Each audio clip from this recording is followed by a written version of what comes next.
বিশ্বব্যাপী সরবরাহ সংকটের শঙ্কায় জ্বালানি পণ্যে সাশ্রয়ের পরিকল্পনা নিয়েছে সরকার। এরই মধ্যে দেওয়া হচ্ছে নানা নির্দেশনা। গ্যাস সাশ্রয়ে সাময়িকভাবে বন্ধ রাখা হয়েছে 5টি সার কারখানা এবং সরবরাহ কিছুটা কমানো হয়েছে বিদ্যুৎ কেন্দ্র। এমন পরিস্থিতিতে বিকল্প ক্ষেত্র খোঁজার পরামর্শ দিচ্ছেন বিশ্লেষকরা। ইরানের সঙ্গে যুক্তরাষ্ট্র ও ইসরায়েলের চলমান যুদ্ধ বিশ্বের বিভিন্ন দেশে জ্বালানির সংকটের ঝুঁকি তৈরি করছে, যার প্রভাব পড়তে শুরু করেছে দেশের জ্বালানি মজুদে। বিকাশ পেমেন্টে 10,000 টাকার বেশি অফার। শপিং চলছে তো।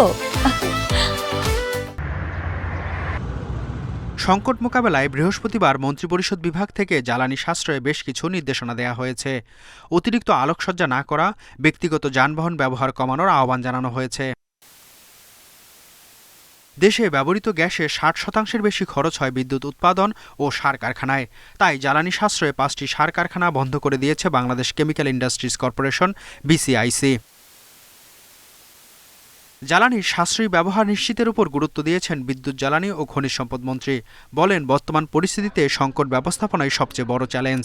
যেটা আছে সেটাকে সাশ্রয় করে আমরা চালানোর চেষ্টা করছি। যুদ্ধ দিন থাকবে তো অতদিন তো এই ক্রাইসিস থাকবে। এখন যে ক্রাইসিস পিরিয়ডে আমাদেরকে সাপোর্টের জন্য আমরা রিকোয়েস্ট করেছি, তারা বলছে তারা এটা কথা বলে আমাদের জানাবে।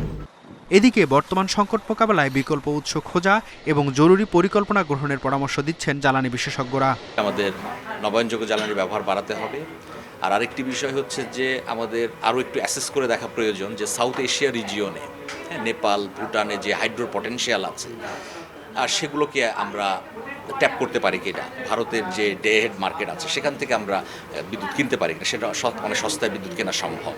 বর্তমান দেশে প্রতিদিন গ্যাসের চাহিদা প্রায় 380 কোটি ঘনফুট, যার বড় একটি অংশই আমদানি নির্ভর।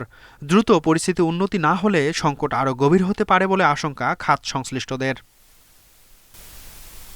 মেহেদী হাসান, ইন্ডিপেন্ডেন্ট নিউজ, ঢাকা।